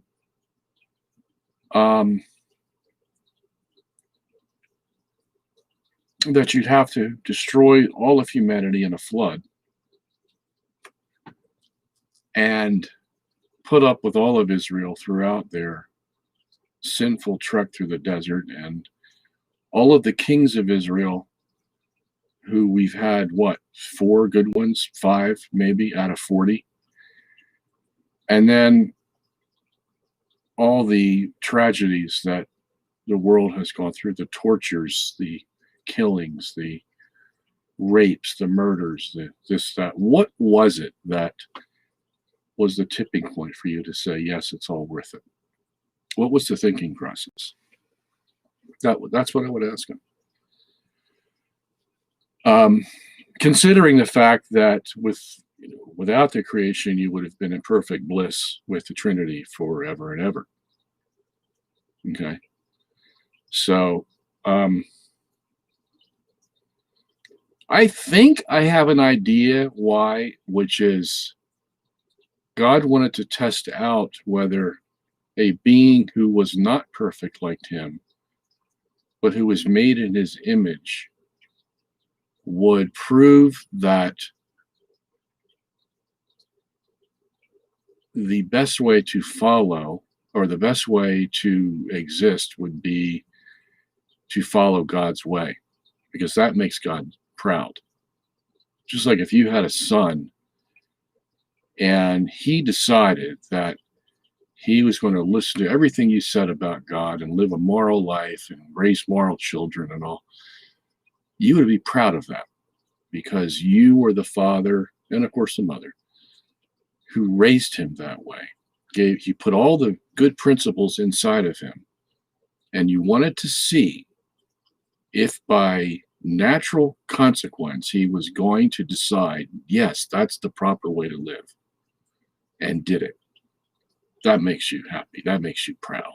And therefore God's own essence could be vindicated, because he could show that it wasn't him that was forcing the man that way. The man of himself, his own free will, reasoned it out, figured it out that, yes, this is the only way that will work to exist. And that just vindicates God totally. You found a man like that in Job. You found a man like that in Noah. There weren't too many out there. That's the puzzlement, is if that's the test, it's like, how many will do that? Well, one here, one there. Well, most of them don't. You see, that's the killer.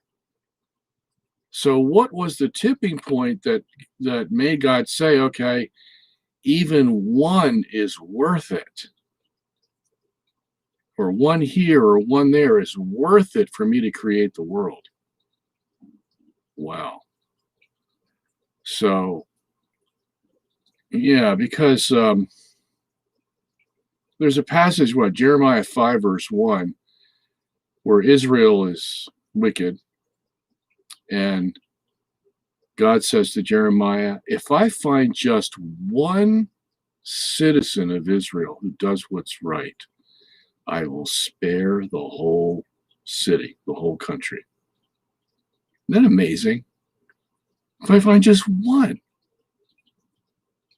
Now we have the story of Sodom and Gomorrah, where Abraham and God are dickering, and Abraham's told, well, if you can find 50 righteous, and Abraham's come back and says, how about 40? Okay. How about 30? Okay. How about 20? Okay. How about 10? Okay. And that's it. God says that's it. No more bargaining. But Abraham couldn't find 10 righteous, of course. Okay. But if he could find 10, God was going to save the whole city. Wow. In Jeremiah, if I can find one person that I can be proud of, I'll spare the rest of the people.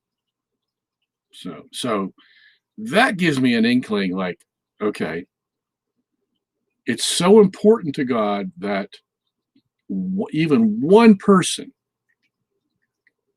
will follow through with the whole logic that only by following God can you really exist truly and freely and completely.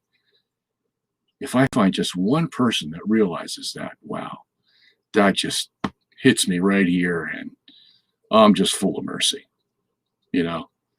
And of course, he found that in Jesus. And, Noah, Abraham, David, all those guys typified Jesus. And Jesus is the ultimate person who accepts God's way. And how do we know that? Because he's receiving no help from his divine nature.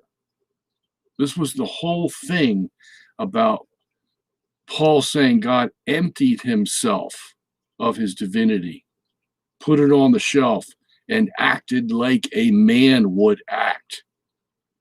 So when the devil comes to tempt him in Matthew 4, these are real temptations because Jesus is dealing with them from his human nature. And he passes the test. And God is proud, of course. Because we might be tempted to think, oh, well, come on, he's the God-man. He uses his divinity to help him. No, it's not the way it worked. Okay? God is dealing with Jesus' human nature. And that's what makes him proud. So in that sense, yeah, the Son accomplishes what the Father was looking for. This one man who can figure it all out and say, God's the only way. God's the only way, because everything has to be put in place exactly. And there's only one person who can do that. That's God.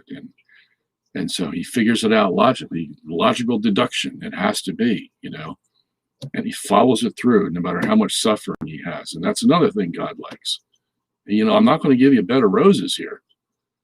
If you're going to find me, you're going to have to suffer with what we have to work with. And I hope it works out. Okay. But that's what I would ask him. So thank you for that question. All right. So we got a couple more minutes left here.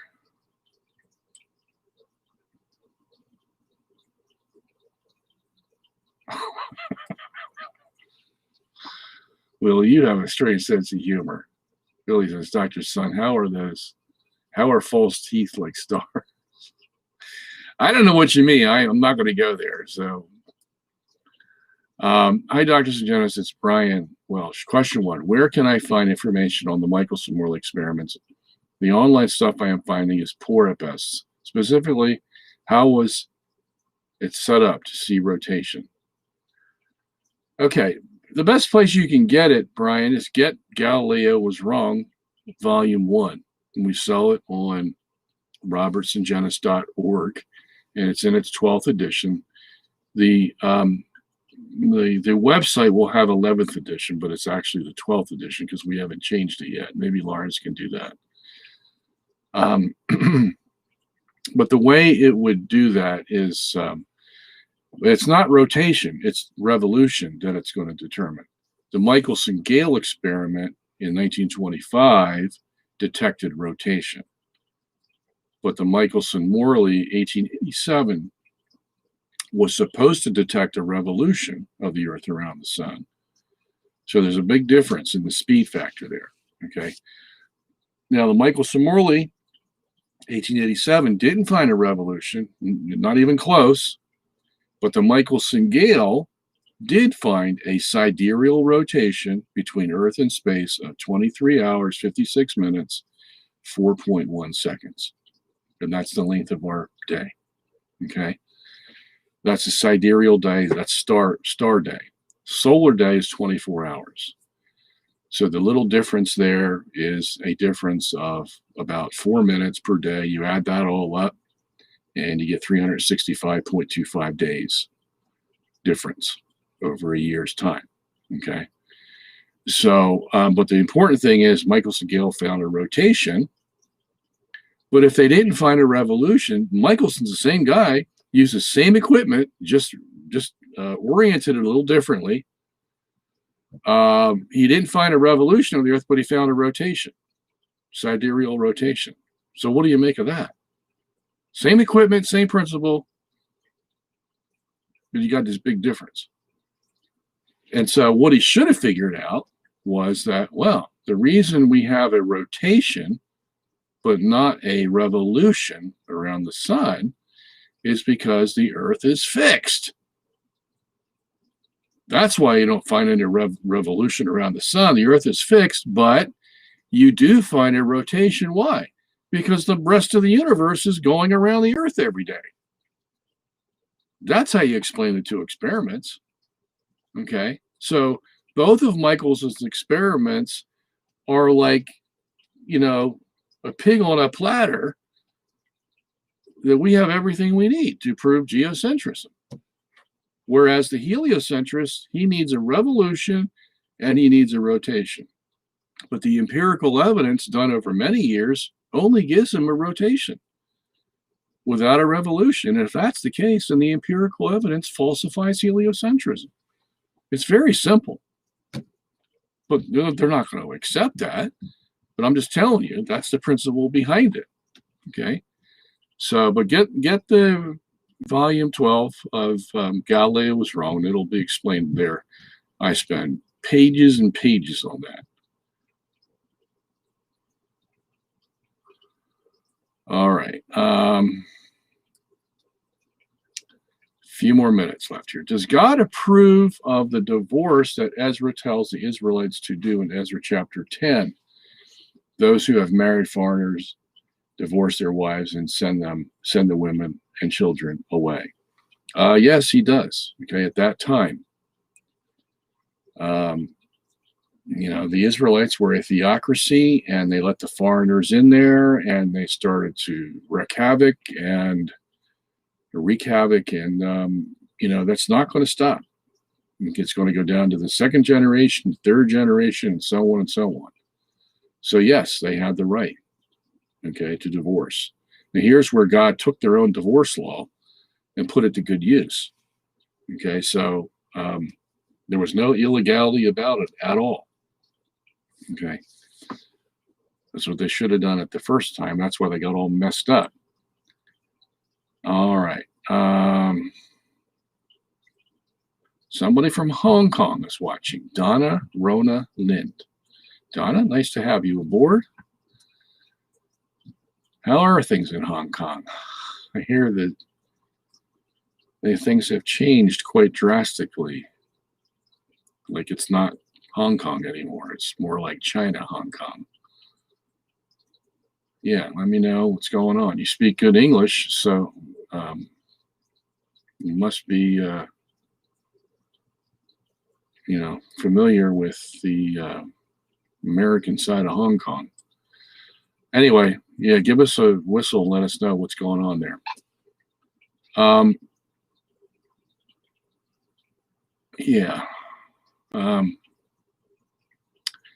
Robert, since canon law is not clear, can a baptized Catholic receive the Eucharist without being confirmed or not? Yes, he can.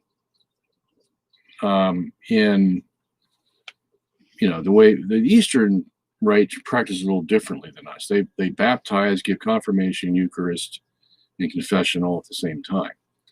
In the Latin Church, the Eucharist is always received first and then confirmation. And the Eucharist can be received at, like age 7, the age of reasoning. And sometimes there's exceptions to that. Like my kids have had an exception to that. They could explain the Eucharist better than the priest could, at age 5 or 6. So, and I don't mean good priest. I mean priest that, not even sure it's the Eucharist. That's what I'm talking about. But it's at 7, and then confirmation comes when you're going to be made a soldier of Christ. And that's usually around 13, 14 years of age. But to answer your question, yes, you can receive the Eucharist. Sequede again with the sapphire oscillators. Why do sapphire oscillators, ring lasers, Michelson-Morley GPS satellites, and Michelson-Gale prove that the Earth is not moving, but the VLBI interferometer can't be used as proof? Well, the VLBI can't be used as proof because we don't know. Because no one can prove that it's the Earth moving and not the stars that are causing any fluctuations. Okay, and that's just a matter of which one's moving. But the the other things here I've already explained. What happens with a light beam that has to go through ether or has to go through gravity? It's going to be slowed down, and that's because you're in a non-inertial frame. Whenever you're in a non-inertial frame, light speed's going to be faster or slower. Okay, so, but what they do in the GPS, as you know, is they pre-program the computers to adjust for any deviance in the speed of light from one GPS satellite to the other, and they try to get them equal, and then they come out and say, yeah, we'll see, it just proves special relativity because the speed of light didn't change. But they changed the computer program to account for the change, which they don't tell anybody. So, yeah, there's all kinds of little secrets going on. What are the views on homosexuality in Catholicism? Should I attend the wedding of a family member who is homosexual? The answer to that is no. Homosexuality is a mortal sin condemned by the Catholic Church. And the only respect we give them is because they're a human being. Okay? But they're in mortal sin. And, you're not going to consort with mortal sin. If you're a Catholic, you're not going to condone it in any way possible. And if it's all possible, you're going to say, look, you're heading down the wrong path, buddy. Okay? That's our job as Catholics.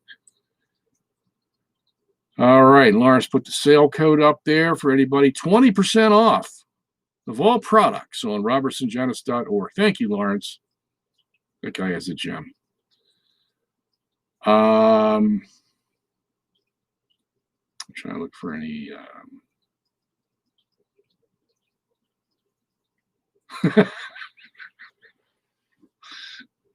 Lawrence said he finally put the Kerry Duke debates up on the website from the year 2000 when I did the debates. It took him 20 years to put them up. And I thought I was slow, Lawrence. All right. Okay. Hi. Naomi says, 3 conditions to be a member of the church: baptism, follow the faith, be in union with the Pope, hierarchy. What is required to be in union with the Pope hierarchy for a lay faithful? Well, to obey all the dogmas that the church has taught, to believe them, number one, and then to live them. Okay. Like we believe, that Jesus died and rose again. We believe the Holy Spirit came to Pentecost. We believe that the Trinity is Father, Son, and Holy Spirit as God in 3 persons. We believe Mary's Assumption. We believe in Mary's Immaculate Conception. We believe that men have a free will. All these things that we believe. Why do we believe them? Because the church teaches them from the Pope downward. These are all dogmas of the church. So that's how we are in union with them. We go to Mass every Sunday and holy days. We go to confession at least once a year. We receive confirmation. Whenever we're married in the church by a priest. And we don't get a divorce. And we don't get remarried. And, So there you go. All those things. That's how we are in union. That's why Jesus said, if you love me, obey my commandments. Same thing with the church. You want to be in union with me, obey my commandments. Okay? All right. Colin says, Doctor, where did the Amish, the Mennonites, and the Dunkers come into play in regards to faith? Were they breaking off from Luther? Yeah, basically. The Mennonites were started by Simon Menno back in the 1600s. And they were pacifists, basically. There were a lot of wars going on in Europe at the time. So they were pacifists and they wanted to make their living from the earth. And so they're very close to the Amish. The Amish came from, Holland mostly. And they were more strict than the Mennonites, but they are the same mentality. Pacifists. We make our living off the land. We don't want to merge with society. Same with the Mennonites. We have a lot of Mennonites around here where I live in Pennsylvania. It's interesting with the Mennonites. It's 5 after 10, so I got to go after this. But anyway, the Mennonites around here, the women all wear bonnets. Okay. But they are all overweight. I mean, like 50 to 100 pounds overweight. All the men wear black hats, and all the Mennonites drive in black cars. And there's a Mennonite church probably just a stone's throw from here, maybe half a mile at the most. And you can go by there on Sunday, and you'll see the whole parking lot filled. They're all black cars. But the Mennonites make a lot of money around here because they have a lot of farmland. And all the local dairies or meat producers buy from the Mennonites because they have good meat, because the Mennonites are great farmers. Okay. You can go just off the road here where I live, and the back roads are just full of Mennonite farms all over the place. But it was funny because when we went down there on a Sunday morning, and all the Mennonite cars were there that were black, but they were all luxury cars. I mean, they were all like, top of the line, current year black cars. So it's like, no clunkers around anywhere, just shiny black cars that were all current model cars. I just thought it was funny. The Dunkers, yeah, well, see, there's been a lot of controversy about baptism amongst the Protestant denominations. I mean, these guys,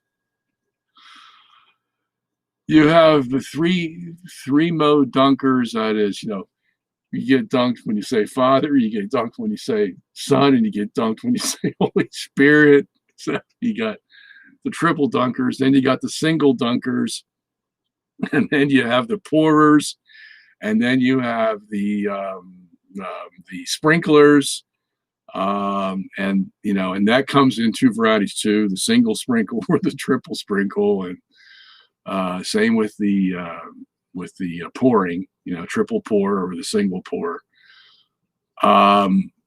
But I forget exactly what it is about the dunkers. I think they were the triple dunkers, if I remember correctly.